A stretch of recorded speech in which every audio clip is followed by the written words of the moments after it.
Good afternoon, and welcome to this month's Illuminated Conversation as people are coming in from the waiting room. Hello, so good to see everyone.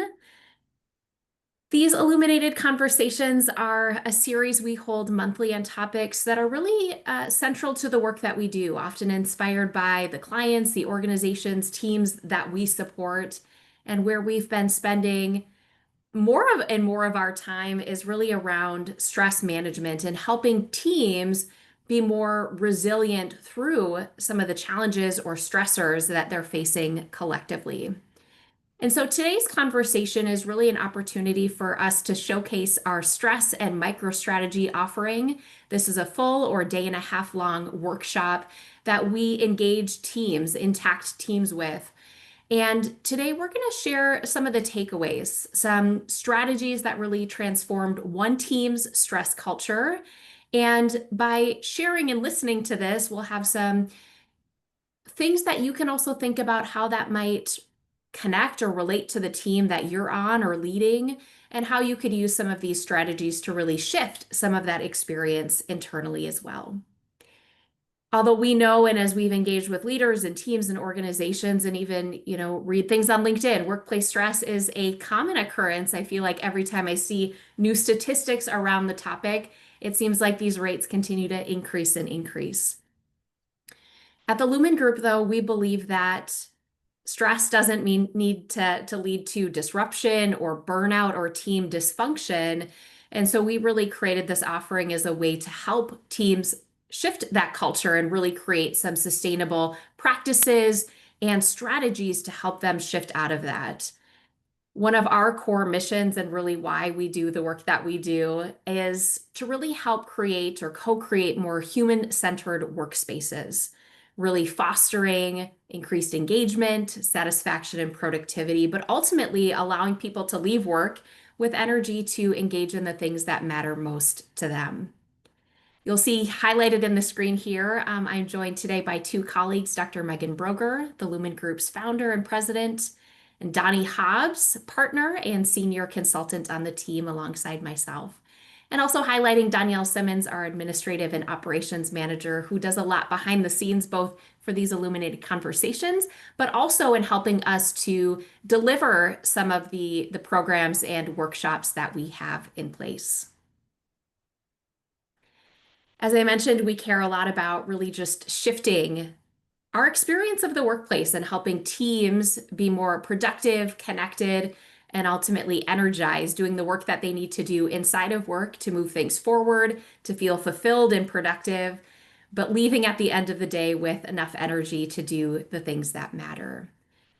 And with that, we take a little bit of a different approach to our workshops, the retreats that we hold, by bringing the science of people to work. So when we say human-centered, we integrate psychology, neuroscience, and biology to inform some of the things that we're training on and sharing about, but really how we engage people. And you'll hear from us today in terms of what some of that might look and sound like as we engage in teams, how we can help them shift from reactive, overextended, stressed out to being more grounded, reconnected as a team, and really moving forward with intention. Important to us as we bring the science, though, is that we don't just talk about these concepts. We like people to experience, and we'll share a little bit more about that today. But I'm going to invite us to engage in a quick 90-second reset. So this can be something that you do as you're stepping into a conversation like this, as you're stepping into an important meeting, maybe a feedback conversation. So I'm going to have you just take a moment to just pause, stop what you're doing, the mental Rolodex of things, or maybe the browsers you're switching between, and just take a moment to pause. I'm going to invite you to breathe in for 4 counts. We're going to hold that breath for 4 counts. And then exhale for 6, really allowing our lungs to fully let out all of the breath that's in them. And we're going to do that for 2 more rounds. Taking an opportunity to breathe in for 4 counts. hold for 4 counts, and exhale for 6.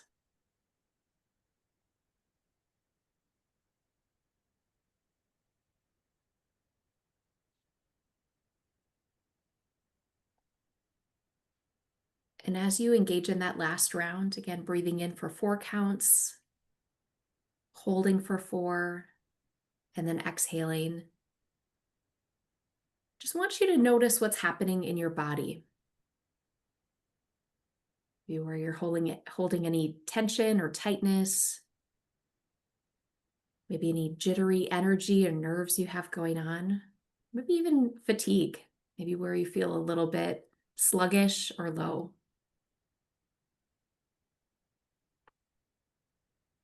And as you're exhaling, I want you to think about the energy you want to bring in to this experience right now. And it may be helpful if you even want to set a one-word intention. Maybe that's purposeful, open, calm. But I want you to hold that energy, that intention, and really inviting you to move forward from that centered place.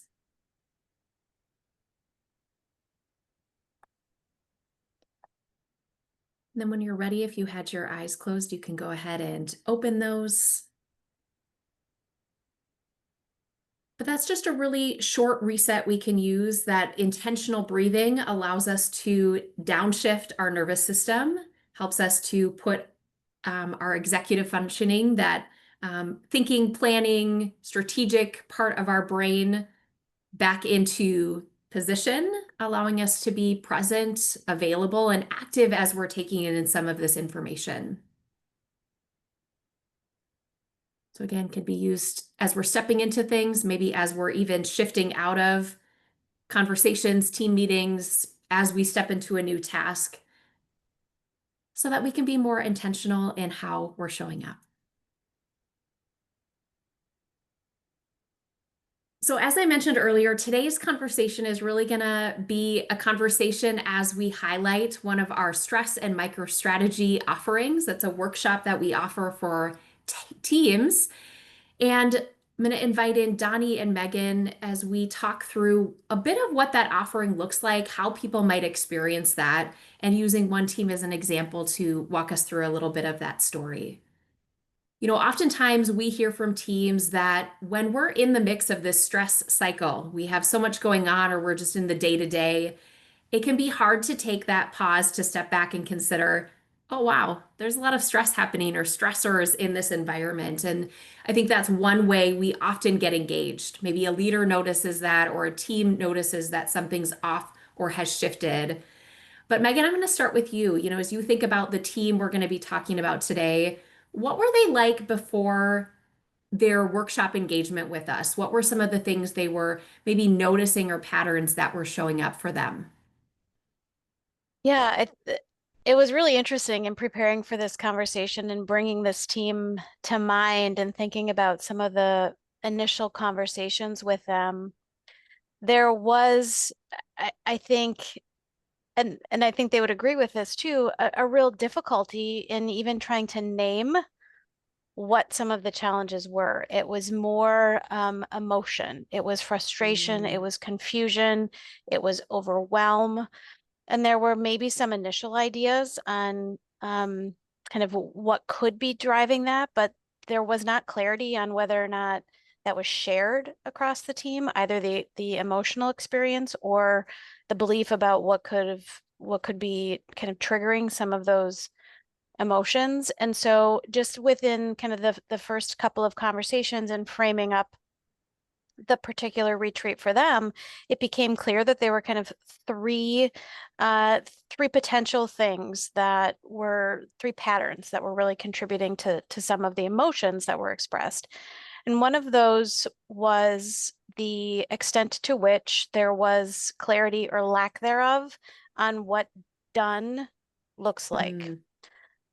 And both clarity within project teams as well as clarity along the vertical chain of what it needs to look like when it's done here, when it's done here, and then when the Sure. final deliverable is there. So there's a lack of clarity on what done looks like, which led to or really in some cases created some really problematic bottlenecks. So there were points at which decisions or progress got halted because the person or the level within that department that needed to provide oversight wasn't able or available to do that. So there's lack of clarity on done. There were bottlenecks in the systems. And then there was just this feeling of kind of constant interruption, whether it was from their internal IM system or the back to back to back to back meeting culture. There was just this sense of I have no time in my calendar. And when I do, I don't know what to work on. And Mm, if I do have time to work on it and I know what I'm working on, I don't exactly know what done or successful looks like.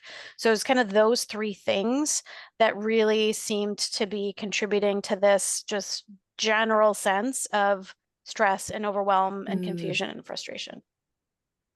I think it's helpful to pause, Megan, because I know we're talking about this one team as an example, but how relatable are some of Yeah. these themes? And as we think about other teams who have gone through this retreat as well, some of these commonalities that we see in these might be some of the issues or things that are coming up. But I think what you highlighted is often it's that emotional experience is what people are, I don't quite know what's going on and I can't name it, but I don't like this feeling or the way that I feel at work or as I'm leaving work, maybe feeling, yeah, I didn't get any of this done, or was I really productive in the way that I wanted to be? So curious, before we get into some of the workshop itself, I'm curious how you start to help teams or leaders understand and name some of what's happening.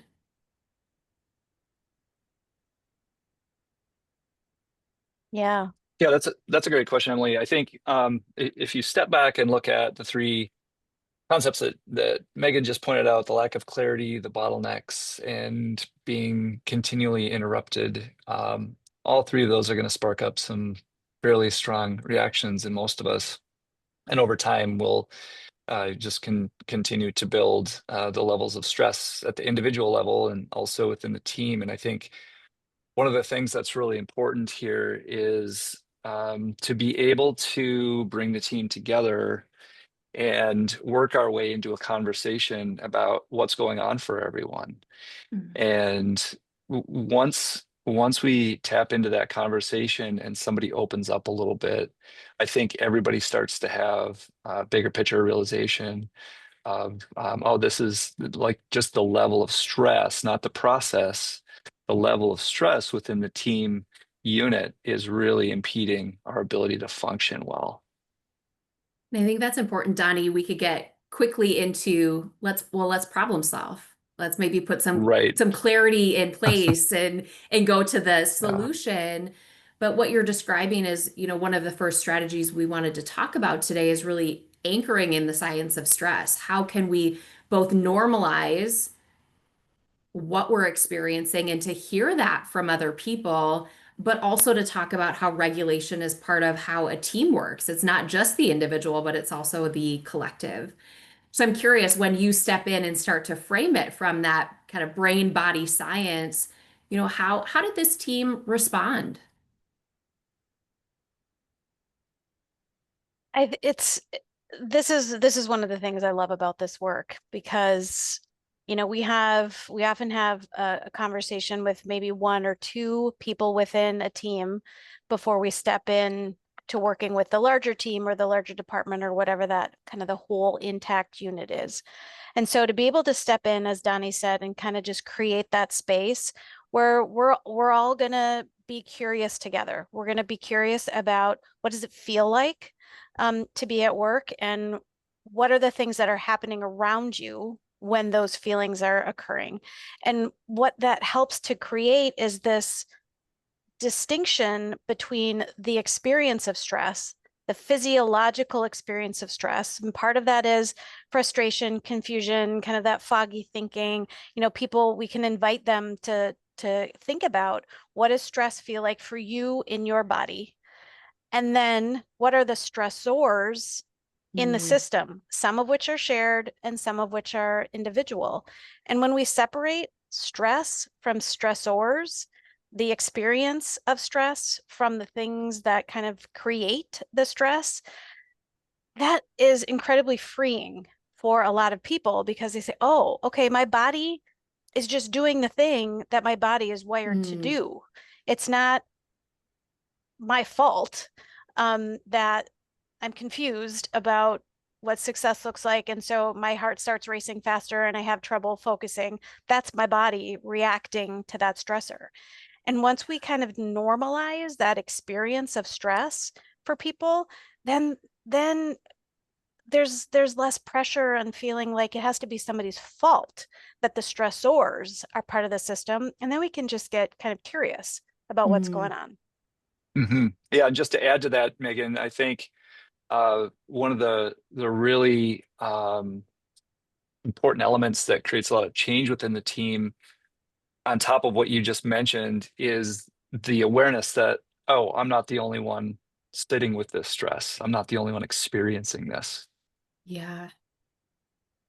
And I would imagine too, as you're describing, it's also then having a shared language for what people are experiencing, kind of normalizing that while it might show up physiologically different for each of us, our our bodies are operating in a similar fashion, the way it's impacting us. But to think about it's that experience and also what are the stressors in the environment, what's in the ecosystem that's impacting or creating some of that shift. I know another important part of uh, the retreat itself is to not only have that awareness, but start to really shift some of the nervous system in real time, introducing micro strategies in practice, much like the one we got to experience a little bit earlier today. So, as you all invite people to think about these small shifts and strategies that can really help, curious if there are any maybe surprising moments during the practice or ways that team members described having experienced some of them.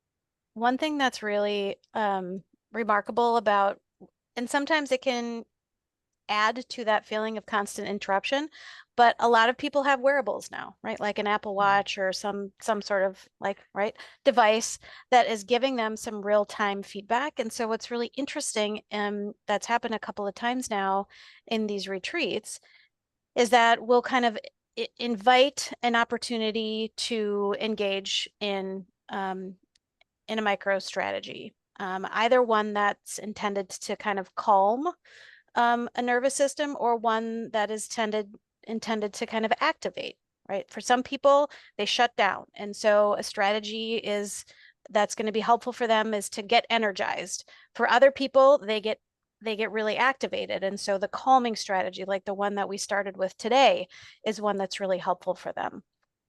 And inevitably, when we are introducing, and I'm thinking about this particular team, the majority of people in this team seemed to, when they thought about it, indicate that their nervous systems and their stress responses were activating. So they felt, higher heart rate. They could kind of feel their blood pressure rising. They got a little jittery and foggy.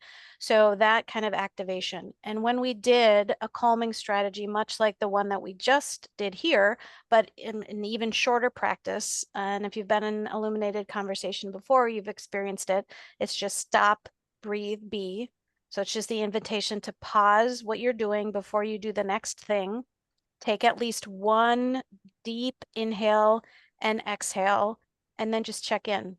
Be, what do I need? What is my focus? Do I need to take a sip of water? Do I need to stretch my legs for a minute? Do I need to refocus? Do I need to help myself think about what is my priority in this moment? Right? So it can be as quick as 30 seconds. And that practice with this particular team, in the 30 seconds to 1 minute that we engaged in that practice, a couple of people who had devices on were like, oh, wow, my heart rate just dropped like 15 beats per minute. Is this real?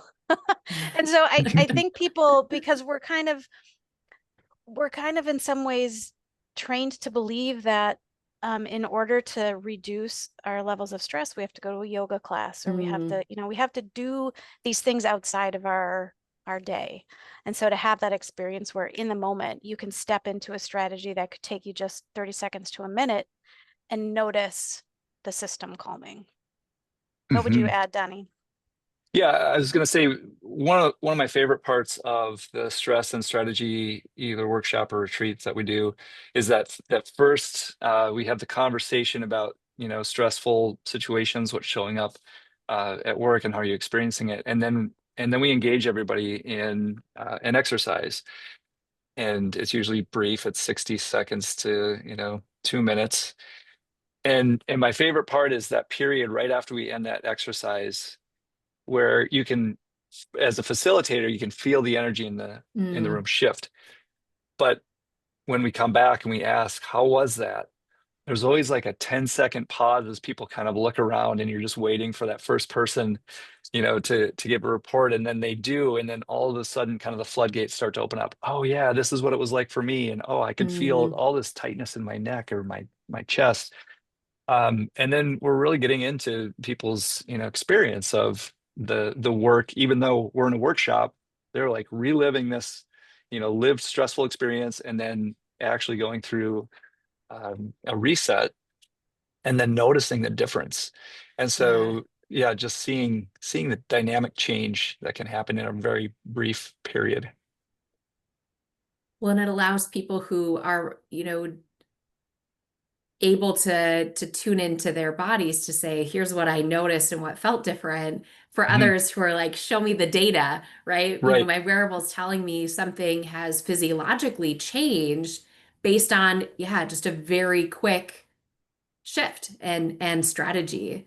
And I think that, I mean, we talk a lot about this. I get really jazzed up to think about just these small exercises repeated throughout the day can really have a big return on that energy investment and our ability to engage at different points of the retreat as well. Mhm. I know another strategy or concept we talk a lot about is we're not just there to make people feel good or have these experiences in the moment of like, oh yeah, that felt nice, but go back to a system that's not changing. So curious how you all really worked with this team around sustaining some of the change based on the conversations they had and the experiences so that they could really shift the system in which they're operating. Yeah, I'll add a couple of things, Donnie, and then feel free to join Sounds in good. here. So the I think the key piece is that anything that comes out of the retreat or the workshop that we want to help them sustain, it has to be the team's idea. And so that is where we like to spend the last good chunk of time, is really helping the team think about all that they've heard and discovered and learned about stress, about stressors, about the things that are good and working that are actually helping to counterbalance some of those stressors.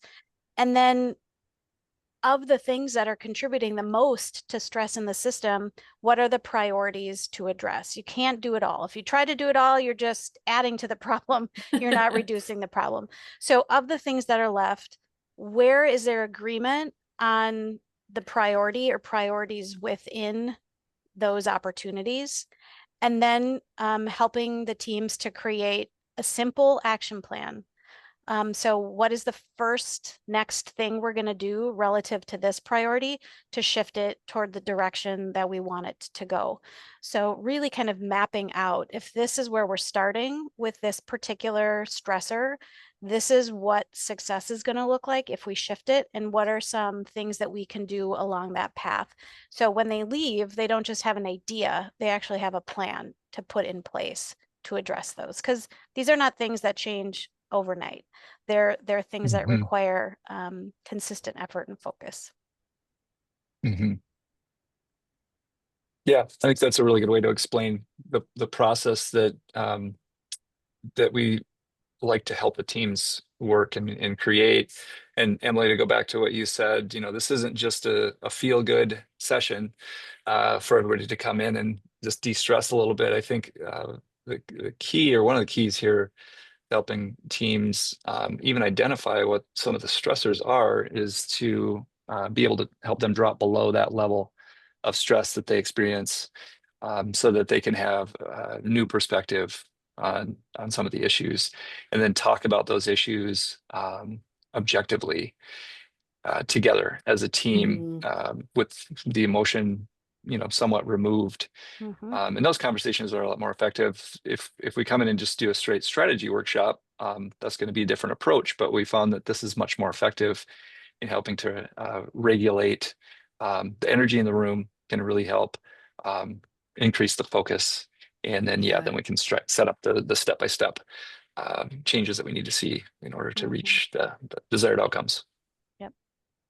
And really important to highlight that, Donnie, in terms of what you all do as you facilitate these, whether that's the workshops or the retreats, around creating that safety, that container to have these conversations, inviting people to practice and try Mm. some new things as we're sharing, and then to ultimately get to, what's going to be that next step to help them shift the culture and some of the stressors that are in place so that they can reach that objective or get to, whatever done or um, more effective looks like for that team.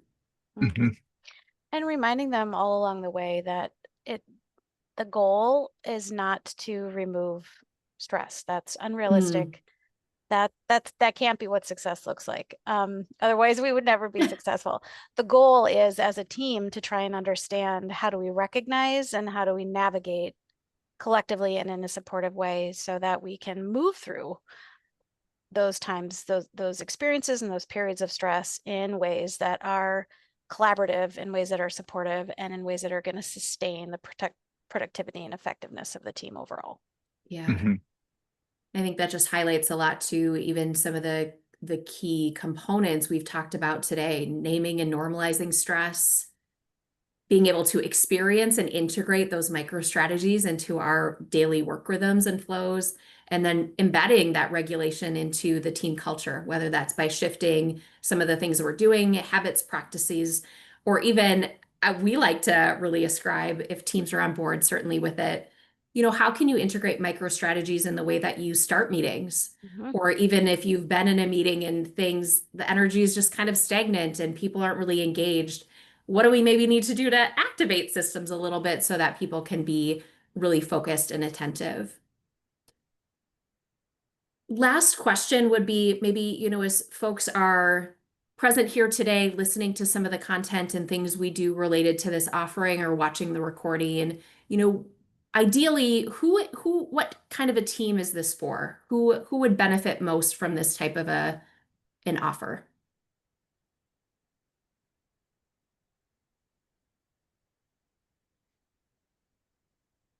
Trick question. I Any team. I think any team can benefit from this kind of conversation. The feedback we've received from the teams that we've worked with so far is kind of the largest unit of an intact team as possible can be very helpful. So you could work with, a branch within a department, but and that would be effective for that branch, but inevitably there are going to be some things outside of their circle of Mm. control or even influence that are identified as stressors. So the largest possible kind of intact part of the team, so that, to Donnie's point, we have shared conversation, we have shared awareness, we have shared understanding of what the needs are, what the current strengths are, and what the strategies are moving forward. That's great to really think about. While it could be beneficial at different levels, to think about the goals and what success might look like and what that broader impact could entail. Yep. Well, I know we're close to time here, so I just want to thank everyone for joining, To learn more about the stress and microstrategy workshop or retreat, if you're thinking, yeah, I want to bring this to my team, you can scan that top QR code. It will bring you to a page to connect with us so we can get an opportunity to talk and better understand some of your needs and what success for your team might look like. We also like to provide a MicroStrategy resource. So that's the bottom QR code, downloadable, and we'll give you a sense of a few different strategies you might be able to utilize as you integrate that into the flow of your work. But thanks everyone for joining. We look forward to having you at a future Illuminated Conversation. Thank you. Thanks, Emily. Take care. Yeah, take care, everyone.